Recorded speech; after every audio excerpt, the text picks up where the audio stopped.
Varicose veins తో బాధపడుతున్నారా? భారతదేశంలోనే బెస్ట్ ట్రీట్మెంట్ అందించే ఏకైక హాస్పిటల్ ఏవిస్. నమస్తే రమగారు. నమస్తే చే. రమగారు, ఏదైనా మంచి కథ చెప్తారా? ఒక ఊళ్ళో ఒక గోపయ్య అని ఒక కుర్రాడు ఉన్నాడు. ఒక అవ్వ వాడు. ఈ పిల్లవాడు కొంచెం అమాయకుడు, అంటే మెతకవాడు. నిలదీసి అడగడం, ఏదైనా తేడా వస్తే తనడానికి రావడం, అలాంటి వ్యవహారాలు లేవు. పల్లెటూళ్ళలో కుర్రకారు సాధారణంగా నిలదీసి అడుగుతారు, అంటే టెంపరీగా ఉంటారు ఉండేవాళ్ళు పాత రోజులు. ఇప్పుడు ఎట్టా ఉన్నారో తెలియదు మనకి. ఏదైనా తేడా వస్తే నువ్వు నిన్న అట్లానో ఇవాళ ఇట్లా అంటున్నావు, అదేంటిదే, అలా మాట్లాడగలరు. నిలబడతారు వాళ్ళ కోసం వాళ్ళు. వీడికి అంత నిలబడ్డానికి రాదు, స్టాండ్ తీసుకోవడం రాదు, కొంచెం మెతకవాడనమాట. అవతల వాళ్ళు గద్ది ఇచ్చారనుకో ఏమో లేని ఊరుకుంటాడు బిక్కమొహం వేసుకుని. ఆ అవ్వకి జాలిగా ఉండేది, అయ్యో వీడు రేపొద్దున ఎట్లా బతుకుతాడు అమ్మ నాన్న లేనివాడు అని జాలిగా పిల్లవాడిని కాచి కాపాడేది. అయితే ఏమైంది, ఆవిడకి అంత్యకాలం సమీపించేసరికి ఆవిడ ఏమందంటే, ఒరే నాయన, ఎప్పటి నుంచో మీ నాన్న పోకముందు నుంచి కడుపు కట్టుకుని కూడబెట్టాను, అటక మీద జాడీలో 5,000 రూపాయలు ఉన్నాయి. ఈ ఊళ్ళో నువ్వు బతకలేవు, నీ మెతకతనం వీళ్ళందరికీ తెలుసు, నిన్ను బతకనీరు, డబ్బులు లాగేస్తారు, పక్కనున్న పట్టణానికి వెళ్ళిపో. నువ్వు చక్కగా గేదెలని పోషణ అది బాగా చేయగలవు, మనకు పద్ధతి కూడా ఉంది. ఓ 10 గేదెలు కొనుక్కొని హాయిగా పాల వ్యాపారం పెట్టుకో, చక్కగా వ్యాపారం బాగుంటుంది. కొత్త చోటు కాబట్టి నీ మెతకతనం అంత తొందరగా బయటపడదు, ఆ వాటికి నువ్వు స్థిరపడిపోతావు. అదేలే. ఎవరన్నా చుట్టుపక్కల ఇళ్ళ వాళ్ళతో మాట మంచితనంగా ఉన్నావంటే వాళ్ళు నీకు సపోర్ట్ చేస్తారు అని చెప్పింది. పిల్లవాడు ఈ గోపయ్య కూడా సరేనన్నాడు. కొద్ది రోజులు గడిచాక ఎప్పుడో అవ్వ నిద్దట్లోనే వెళ్ళిపోయింది. పిల్లాడు 4 చూసుకున్నాడు, చుట్టుపక్కల వాళ్ళందరూ చేరారు. మరి ఒంటరి పిల్లాడు కదా, సరే ఆవిడని సాగనంపారు. చుట్టాల పక్కల ఎవరో వచ్చి 10 రోజులు ఉండి వీడికి ఏదో కాచిపోసారు, అయిపోయింది. అంతా అయ్యాక పిల్లాడు ఏం చేశాడు, ఒకరోజు అటకెక్కి చూశాడు. చూస్తే జాడీలో 5,000 రూపాయలు ఉన్నాయి. సరే అవ్వ చెప్పిన మాట నిజమేను, మెల్లిగా ఈ ఊళ్ళో నుంచి కదులుదాము అని చెప్పి ఏమనుకున్నాడు, ముందు పక్క ఊరు వెళ్ళటం, గేదెలు కొనుక్కోవటం అవన్నీ ఆలోచించుకున్నాడు. ఈ ఊళ్ళో ఒక శెట్టి గారు ఉన్నారు. ఆయన మహా గట్టివాడు, కొంచెం పీనాసివాడు అన్న పేరు కూడా ఉంది. అవ్వ ఎప్పుడైనా ఆయన దగ్గరికి చేబదులకు వెళ్ళటం, తర్వాత ఏమో ఏదైనా దాచిపెట్టాలంటే ఊరు వెళ్తున్నాను, ఇగో ఈ డబ్బులు నీ దగ్గర ఉంచుకొని ఈయన దగ్గర ఏదైనా వస్తువు, బంగారపు వస్తువు దాపెట్టడం వాడికి తెలుసు. చిన్న చితగా వెండి బంగారం ఉన్నాయి వీళ్ళ దగ్గర, అవన్నీ ఆస్తి కింద ఉంటాయి కదా. అదే. సరే ఈ అబ్బాయి ఏం చేశాడు, పట్నం వెళ్ళి ముందు ఒక ఇల్లు చూసుకోవాలి, ఏదైనా ఖాళీ స్థలం కావాలి, గొడ్లు పెట్టాలంటే ఖాళీ స్థలము, గొడ్ల సావిడి కావాలిగా. అందుకని ఏమనుకున్నాడు, శెట్టి గారి దగ్గరికి 5,000 చేత్తో పుచ్చుకొచ్చాడు, చిన్న మూటలా కట్టి పట్టుకొచ్చి, ఏమంటే శెట్టి గారు, నేను పక్కనున్న రామాపురం పెద్దపట్నానికి వెళ్తున్నాను, మరి ఇల్లు అది చూసుకుంటా, అక్కడ గొడ్లు పెట్టుకోమంది మా నాయనమ్మ, అవ్వ అక్కడ చెప్పింది, నేను అక్కడన్నీ ఇల్లు అక్కలు ఏర్పాటు చేసుకుని ఎవరన్నా మారుబేరగాళ్ళని వాళ్ళని చూసుకుని వస్తా, ఈ 5,000 మీ దగ్గర పెట్టండి కాస్త అని చెప్పి సరిగ్గా అదే సమయానికి ఆ శెట్టి గారి ఇంట్లో ఏమైంది, శెట్టి గారి భార్య వాళ్ళ మా అమ్మ ఇక్కడికి రాబోతోంది. ఆవిడ రామేశ్వరం ప్రయాణం అయింది. వాళ్ళ అమ్మ శెట్టి గారి అత్తగారు దారైపోతూ వీళ్ళ ఊరు దారిలో ఉంది. వచ్చి ఇక్కడ ఒక రోజు ఉండి కూతురు దగ్గర ఆ పైన యాత్రలకి వెళ్తుంది. మా అమ్మ రాకరాకొస్తోంది, 3 ఏళ్ళయింది వచ్చి, ఒక చీర కొనుక్కురండి మా అమ్మకి అంటుంటే ఈయనంటాడు, ఆ దారిపోయే వాళ్ళందరికీ దారిని పోతూ వస్తుంటే ఆవిడకు చీరలు ఎక్కడ పెడతాం, చీరలో సార్లు నేను పెట్టనన్నాడు. ఆవిడ, మా అమ్మ దారిపోయేది ఎందుకైంది, మా అమ్మ కదా, పెళ్ళై 10 ఏళ్ళు అయితే ఎన్నిసార్లు జరిపింది, మనకి పండగ పబ్బాలు జరిపింది, 3 సార్లు బట్టలు పెట్టింది, రాక ఈ ఊరు వచ్చి ఒక నిద్ర చేస్తే చీరన్నా పెట్టదు పెద్దదానికి, అంతేగా అని పెళ్ళామంటోంది. ఈయనేమో నేను అట్ట పెట్టనన్నాడు. ఈ లోపల ఏమైంది, వాళ్ళిద్దరూ మాట్లాడుకుంటుండగానే వీడు వెళ్ళాడు, మనవాడు గోపయ్య. ఈ వాక్యాలు చెప్పడానికి లోపలే ఏమైంది, ఈ పెళ్ళామేమో ఈవిడ సణుగుతుంటే ఏమన్నాడు, ఆ తర్వాత చీరల సంగతి పొయ్యి మీద కూర మాడుతోంది, పోయి చూసుకో అని కేకేశాడు. ఈ అబ్బాయి అక్కడే ఉన్నాడు, పొయ్యి మీద కూర మాడేటప్పుడు. ఆవిడ లోపలికి వెళ్ళింది, పొయ్యి మీద కూర ఏదో సవరిచ్చింది. ఈ లోపల ఈ గోపయ్య ఆవిడ లోపలికి వెళ్ళిన సందర్భంలో 5,000 రూపాయల వాక్యాలు ఈయనకి చెప్పి 5,000 ఈయన చేతిలో పెట్టాడు. ఓకే. చేతిలో పెట్టేసరికల్లా ఈయన ఏం చేశాడు, అటగేలే ఏముంది, దిక్కులేని వాళ్ళకి ఏదో ఒక సహాయం చేయాలి, మీ అవ్వలేదు, పేదసాదాకి సాయం చేయడానికే కదా మనిషి అన్నవాడు ఉండేది అన్నాడు. అనేసరికి లోపల పెళ్ళాం, ఇట్లా దిక్కుమాల వాళ్ళందరికీ సహాయం చేస్తాడు, సొంత అత్తగారు పెద్దది రామేశ్వరం యాత్రలకు వెళ్తూ మన ఇంటికి వస్తే ఓ చీర పెట్టడానికి ఏడుస్తాడు చచ్చినాడు, అని తిట్టుకుంటూ ఏం చేసింది, కింద నుంచి ఒక కొండ ఏదో ఎత్తి పైన పెడుతోంది. ఎప్పుడైతే ఆవిడకి ఊహ వచ్చిందో ఆ కొండ ఎత్తి గోడకేసి కొట్టేసరికల్లా ఆ ఈ శెట్టి గారిది ఆ వంట చేసుకునేటిది ఒక పాక ఈ గోడకి నిండా నీళ్లున్న కుండ తగిలేసరికల్లా అది ఇలా వజవజలాడినట్టు కదిలిపోయింది. ఆ గోడ నానుకుని వాకిలి నడవా ఉంది. ఎప్పుడైతే ఈ గోడ కదిలిందో కుర్రాడు కంగారు పడి, గోపాయి ఏంటండి భూకంపం వచ్చినట్టు అదిరిపోతోంది, ఇట్లా అదిరిపోతుంది ఏంటండి అన్నాడు. అనగానే శెట్టి గారు చెప్పాడు, ఆ భూకంపాలు వస్తున్నాయో ఇవాళ రేపు ఈ పూట భూకంపం వచ్చింది అన్నాడు. కుర్రాడు ఏం గుర్తు పెట్టుకున్నాడు, భూకంపం వచ్చిన రోజు శెట్టి గారికి డబ్బు ఇచ్చానని పెట్టుకున్నాడు. సరే వెళ్ళొస్తానండి అంటే, క్షేమంగా వెళ్ళి లాభంగారా, మెల్లిగా నిదానంగా చూసుకునిరా, 4 చూసుకున్నాకరా, నీ డబ్బులు ఎక్కడికి పోవు, నేను ఇస్తానన్నాడు అనేసి పంపించేసాడు. ఈ గోపయ్య పక్కనున్న పట్టణానికి వెళ్ళాడు. వెళ్ళి ఇల్లు వాకిళ్ళు వెతికాడు. అద్దెకి ఇవ్వబడను అని చెప్పిన అన్ని ఇళ్ళు చూడగా ఏవీ కుదరల. బాగా చీకటి పడే వేళకి చుట్టాలింటికి పోయి పడుకున్నాడు. 3, 4, 5, 6 రోజులు తిరిగాడు. తిరగగా ఒకరోజు ఊరికి పెడగా ఉన్న ఒక ఇండిపెండెంట్ ఇల్లు ఈ అబ్బాయికి కనపడింది. కొంచెం పెడగా ఉంది, దాని పక్కన పెద్ద ఖాళీ స్థలం కూడా ఉంది. ఉంటేనే ఈ అబ్బాయి పోయి వాళ్ళ ఇంట్లో అడిగాడు, ఏమండి అద్దెకిస్తారా ఏమిటి అంటే, సరే ఎవరు ఏమిటి కనుక్కుని, ఎవరు లేరండి, గేదెల వ్యాపారం పెడదాం అనుకుంటున్నా, ఈ పక్క ఖాళీ స్థలం కూడా ఇస్తానంటే నేను దిగుతానండి పక్క వాటాలు అన్నాడు. అదొక 3 గదుల వాటా. ఆయన కూడా ఏం ఊరు ఏమిటి సేమ్ కులం అవి తెలుసుకున్నాడు. కుర్రాడు బుద్ధిమంతుడిగా ఉన్నాడని భావించి, దానిదేముంది నాయన, తప్పకుండా మాకు పక్కన గొడ్డు గోదండి మనుషులు సందడిగా ఉంటే బాగుంటుంది, ఇదేమో ఊరికి పెడగా ఉంది, అది ఎవరు వచ్చేవాళ్ళు లేరనుకుంటూ ఉంటాం.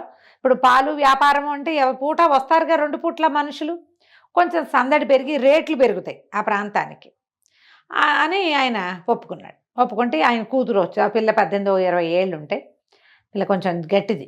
ఆ అమ్మాయి ఏమంది, సరే కబుర్లకేముంది, అద్దె మాత్రం 100 రూపాయల నెలకి, గొడవలకు దిక్కకూడదు అని గట్టిగా చెప్పింది. పిల్ల చూస్తే చక్కగా ఉంది. సరే అన్నీ ఒప్పుకున్నాడు.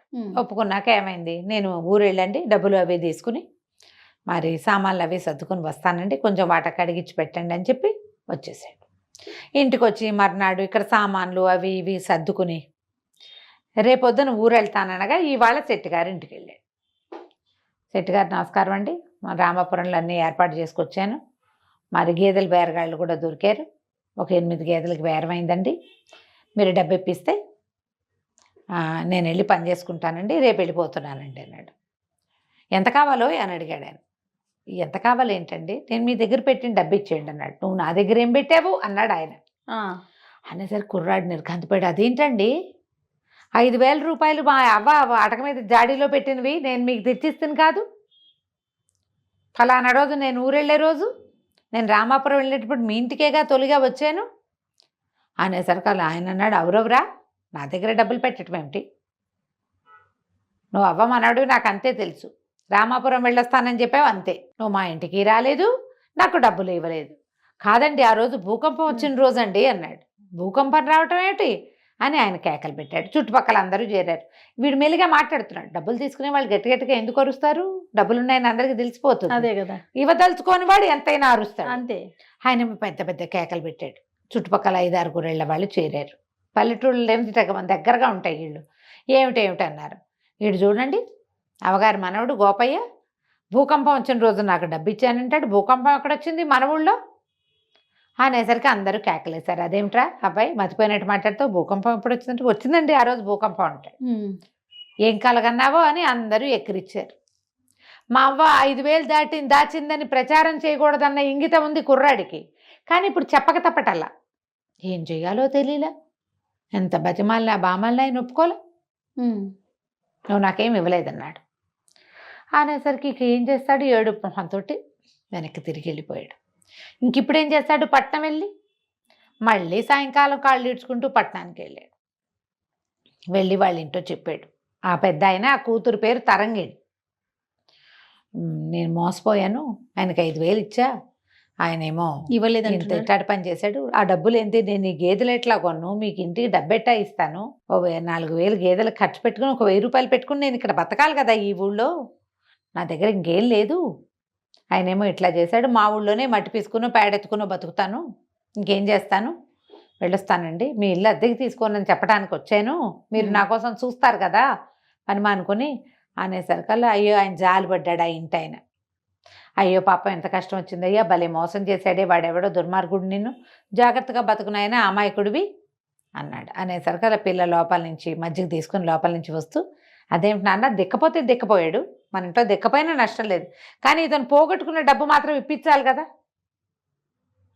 అతను అమాయకుడు పోగొట్టుకున్నాడు, మనం తెలివి వాళ్ళం కదా అని ఒక ప్లాన్ చెప్తానని ఐడియా చెప్పింది.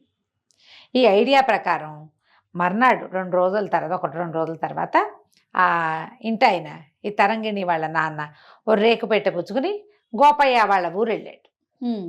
వెళ్ళి ఈ శెట్టి గారింటికి వచ్చాడు. శెట్టి గారింటో దండం పెట్టాడు. అయ్యా, మరి మీరే కదండి శెట్టి గారు, నేను గోపయ్యకి కాబోయే మామగారినండి, వాళ్ళ అవ్వ ఉండగానే పిల్లని గోపయ్యకి ఇచ్చి సంబంధం కుదుర్చుకున్నాం, ఆవిడేమో మీ ఊరు రామాయణంలో పెళ్లి చేయాలని మాతో మాటిచ్చింది, ఆవిడ పోయింది కదా, ఏడాది లోపల పెళ్లి చేస్తే ఆవిడకి ఉత్తమ గతులు కలుగుతాయని నేను డబ్బు గిబ్బు అన్నీ సవరించుకుని వచ్చానండి, మీరు పెద్ద మనిషి, ఈ ఊళ్ళో మీరే చాలా పెద్ద మనిషి అని చాలాసార్లు అవ్వగారు చెప్పింది పెళ్లి మాటలకు వచ్చినప్పుడు, ఈ పెట్టెలో 60,000 ఉన్నాయండి, రేకు పెట్టె ఒకటి తెచ్చాడు, ఆ పెట్టెలో 60,000 ఉన్నాయి, పెట్టె మీ దగ్గర ఉంచండి, ఎందుకంటే నేను ఈ ఊరు వాడిని కాదు, ఇక్కడ ఏర్పాట్లు చేయాలి, వంట వాళ్ళని మాట్లాడుకోవాలి, పురోహితుడిని మాట్లాడాలి, సన్నాయి వాళ్ళని మాట్లాడాలి, 4 ఏర్పాటు చేసుకోవాలి కదా, రామాలయంలో చెప్పాలి, ఇవన్నీ ఉన్నాయి, ఈ డబ్బులు పుచ్చుకుని ఊరంతా నేను తిరగలేను, నాకు ఇక్కడ ఇంకో ఆనుపాను లేదు, మీరు మహానుభావులని చాలా పెద్ద మనిషి అని నేను విన్నాను, ఈ 60,000 రూపాయల పెట్టే మీ ఇంట్లో ఉంచండి, ఓకే, వీళ్ళు వెంబడి 1000 చొప్పున తీసుకుంటా అని చెప్పంగానే ఆయనకు సాహసం వచ్చేసింది. ఇంతకుముందు అప్పనంగా 5,000 నొక్కేశాడు, 60,000 పిచ్చి గోపయ్య వాడి వల్లే మళ్ళీ డబ్బులు వస్తున్నాయి అనుకొని సరేనన్నాడు. సరేనని ఏమేవ్ పెద్ద మనిషికి మజ్జిగ పట్టరా అంటే వాళ్ళ ఆవిడ మజ్జిగ చిప్పుకుంటుంది. ఈ లోపల ఏమైంది, చటుక్కున గోపయ్య వచ్చాడు. వచ్చి శెట్టి గారు మరి మొన్న నేను మీకు డబ్బులు ఇచ్చాను, మీరు కూడా మర్చిపోయారు, అసలు నేను ఇవ్వలేదంటున్నారు, భూకంపం వచ్చిన రోజంటే మీరు కాదన్నారు, అవాళ్ళు మీ ఇంట్లో కూర ఏదో మాడిందండి, కూర మాడుతోంది, వెళ్ళి చూసిరమ్మన్నారు, అప్పుడేనండి నేను మీకు 5,000 ఇచ్చాను అన్నాడు. అనగానే శెట్టి గారి గొంతులో వెలక్కాయ పడింది. ఇప్పుడు డబ్బులు లేవు అని అనడానికి వీల్లేదు, కాదు అంటానికి వీల్లేదు. అనగానే ఏం చేసాడు, కొంచెం తిప్పుకొని ఆ భుజం మీద చెయ్యేసి, నాకు గుర్తుందయ్యా భలేవాడివి, నీ డబ్బులు నాకెందుకు, నాకు జ్ఞాపకం ఉంది, కాకపోతే ఆ రోజున నువ్వు ఎప్పుడైతే 2 రోజుల క్రితం, నిన్న కాక మొన్న కదా వీడొచ్చాడు డబ్బుల కోసం, నువ్వు వచ్చినప్పుడు ఓ జూదరి, ఓ తాగుబోతువాడు, ఒక ఏమంటారు ఇల్లు కట్టుకునేవాడు, 3 సిద్ధంగా ఉన్నారు డబ్బుల కోసం, నీ డబ్బులు నా దగ్గర ఉన్నాయని తెలిస్తే నేను నీకు డబ్బులు ఇస్తే నేను వాళ్ళకేమి ఇవ్వటల్లా, వాళ్ళు నీ వెంట పడతారని నువ్వు డబ్బు పోగొట్టుకుంటావు, అమాయకుడివి, మీ అవ్వేమో నా చేతిలో పెట్టింది నిన్నని నేను అప్పుడు ఇవ్వలేదంతే, మళ్ళీ కబురు చేసి ఇద్దామనుకుంటున్నా, నేను ఏదో పనిలో పడ్డాను చూడు ఉండు అని వాడిని గోపయ్యను నుంచోబెట్టి అలా లోపలికి వెళ్ళి 5,000 పట్టుకొచ్చి ఇచ్చాడు. గోపయ్య లెక్క పెట్టుకున్నాడు, మూట కట్టుకోగానే మామగారు లేచి నుంచున్నాడు. అదే సంగతి, ఈ అబ్బాయి పెళ్ళి ఇప్పుడు వద్దండి అంటే ఏమిటో అనుకున్నాను, ఇంత మెతకవాడికి నేను పెళ్ళనివ్వనండి, అసలు పెళ్ళే క్యాన్సిల్, పెళ్ళి లేదు ఏం లేదు, ఇప్పుడు మొన్న మీరు డబ్బులు ఇవ్వకపోతే వీడు తిరగబడి మీ మీద పడి కొట్లాడలేదంటే ఏమిటి అర్థం, ఇంత మెతకాలుడు వద్దండి మాకు, అది పెళ్ళి లేదు ఏం లేదు, నేను వస్తానంటే అని పుచ్చుకుని వెళ్ళిపోయాడు. డబ్బులు పుచ్చుకుని గోపయ్య బయటకు వెళ్ళిపోయాడు, పుచ్చుకుని పెద్ద మనిషి బయటకు వెళ్ళిపోయాడు. 5,000 పోయి 60,000 పోయినాయి. అది ఆయన నోరు తెచ్చుకుని చూస్తూ ఉండిపోయాడు. వీళ్ళిద్దరూ అదే ఒకే దారిలో నడిచెళ్ళి గోపయ్య వాళ్ళ ఇంటికి వెళ్ళి కాస్త 4 సామాన్లు సర్దుకుని ఆ గోపయ్యకి సహాయం చేసి బరువుగా ఉన్న పెట్టి తీసుకెళ్తుంటే ఆయన దిగులుగా చూసేట, బెట్లో ఏం లేవు, మామూలు బట్టలు పెట్టుకొచ్చారు. పట్నం వెళ్ళిపోయారు. పట్నం వెళ్ళాక సరే ఆయన చాలా సంతోషించాడు. గోపయ్య, మీ వల్ల నేను డబ్బులు తీసుకోగలిగాను, నాకు ఆ తెలివితేటలు లేవు, అన్యాయం అయిపోయేవాడిని అని చెప్పి ఆ గేదెలు అవి ఏర్పరచుకున్నాడు. ఆయన అన్నాడు, దానిదే ఉంది నాయన, మెతక వాళ్ళకి ఎప్పుడు పక్కన తెలివైన వాళ్ళు ఉండాలి, మెతకవాడు మెతకగా ఉండటంతో పాటుగా పక్కవాడి తెలివితేటలు ఒప్పుకోవాలి, నువ్వు ఒప్పుకున్నావు కాబట్టి ఈ పని అయింది, అంతేగా, మీకెందుకు అనలా నువ్వు అంటే రాకపోను, అలాగే నువ్వు జీవితాంతం మా సలహా సంప్రదింపు వింటానంటే లక్షణంగా మా పిల్లని పెళ్లి చేసుకో, గేదెల వ్యాపారం పెట్టు, మా అమ్మాయి పై ఎత్తున అన్నీ చూసుకుంటుంది, పని నువ్వు చేయి, పై ఎత్తున పాప చూసుకుంటుంది, హాయిగా ఇద్దరు చిలక గోరింకలాగా నాకంటుకుందే ఉంటారంటే సంతోషించాడు గోపయ్య. వాళ్ళ అవ్వ అన్నగా అనుకున్నట్టుగానే వీడు ఒక తెలివైన వాళ్ళ సాంగత్యంలో ఉండి హాయిగా ఉన్నాడు. కథ కంచికి మనం ఇంటికి. చూడండి, తెలివితేటలు అందుకే ఎవరి సొత్తు కాదు. ఎవరి అంతే సొత్తు కాదు. మనం ఒకటి తెలుసుకోవాల్సింది ఏంటంటే మనతో పాటు తెలివైన వాళ్ళని ఉంచుకోవాలి చేయ. వాళ్ళతో మనకి మంచి ఫ్రెండ్షిప్ ఉండాలి. వాళ్ళు మన్నెత్తి మీద చేపెట్టేలాగా ఉండకూడదు. కాస్త జాగ్రత్త పడి మనకు అంత తెలివి లేదంటే తెలివిగా ఉన్న వాళ్ళతో ఫ్రెండ్షిప్ చేయి అది చక్కగా. నిజం రమ్మగారు, అప్పుడే కదా? మన అచీవ్మెంట్ అనేది ఇంకా 100% సక్సెస్ అవుతుంది అవును కదండి. అవును. రైట్ రమ్మగారు, నమస్తే. నమస్తే.